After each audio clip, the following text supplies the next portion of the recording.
Hey everybody, Goat from Goat and Hog here, back with another video for Diablo 3 Ultimate Evil Edition. I got some gameplay footage going in the background here of when I was doing some testing for today's subject, and that is Massacres. What are Massacres, how are they important, and how can you use them to your advantage? Well, a Massacre is killing something every 2 seconds, according to the rules. Now, that's not exactly the most descriptive way, though. To be more specific on it, you need to keep the damage going every 2 seconds. That's any damage you do, or a kill from one of your minions or one of your other players that's playing with you.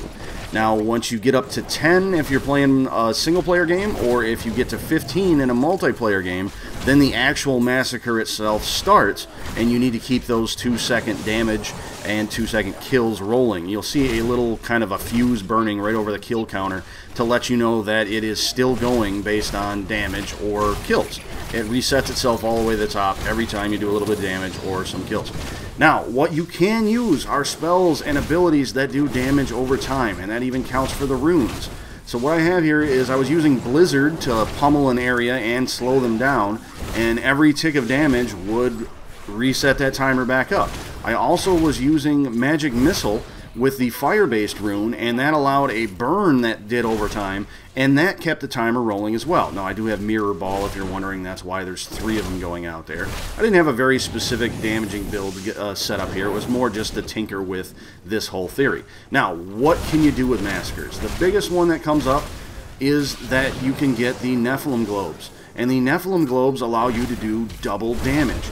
In previous Diablo games, the Nephilim Globes, you'd have to get 3 stacks of them, the lightning would shoot out from you, things like that, and they kind of came up at random times. Now, setting up a Massacre and keeping it going will keep them generating, and each time you pick one up, you're going to get another 20 seconds of Nephilim glory.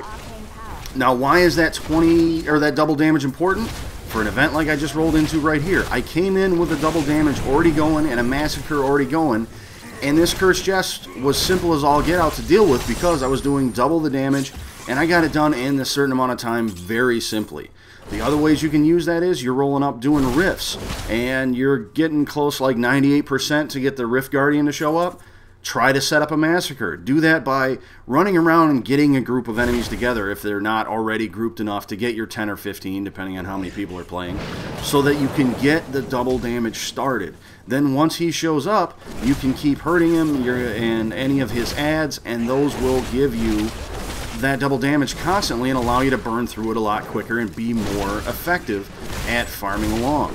The other thing that it really does for you is that once a Massacre ends, you're going to get a big XP bonus, assuming that, you know, you went along somewhere more than 10 or 15. But what happens is it keeps track of how many you killed. You see the kill counter going along. And then at the very end, what happens is it goes back and says, okay, you killed 200 enemies. Well, that's double the experience for it, or whatever the multiplier is. And it tacks that all on, and you get a big chunk of XP as soon as it's done. So you want to use that to kind of farm your levels, to farm up your blue levels, to farm up your regular levels. Paragon levels are blue levels. I tend to call them blue out of habit, sorry. To get those faster, to move your way up the ranks. So, Massacres are very important, and stringing them along is a very good way to get yourself built up. Some tricks to stringing them along, like I said, leaving damage spells behind, like the Blizzard, like the Fire, like if you're using Demon Hunter, something to make it so that you can the vault with the action shot, so that you're firing the arrows as long as you roll forward to hit the group behind you as well as the group in front of you. If you're a Crusader, using the shield dash skills, things like that. Leap, using from the Barbarian. Those sort of things, so that you can keep moving along and keep your mobility up, so you can move from group to group and keep damage rolling.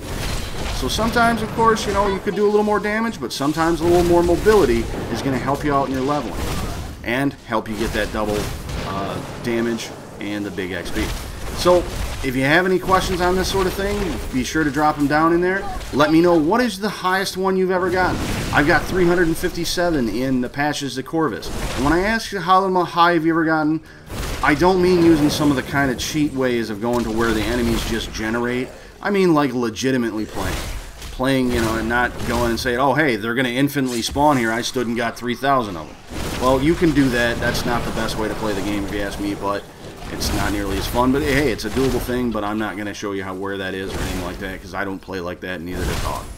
So, we enjoyed talking with you. We got a couple more videos lined up here, and if you have any questions or requests, make sure that you drop them down there in the comments. We'll catch you on the next one.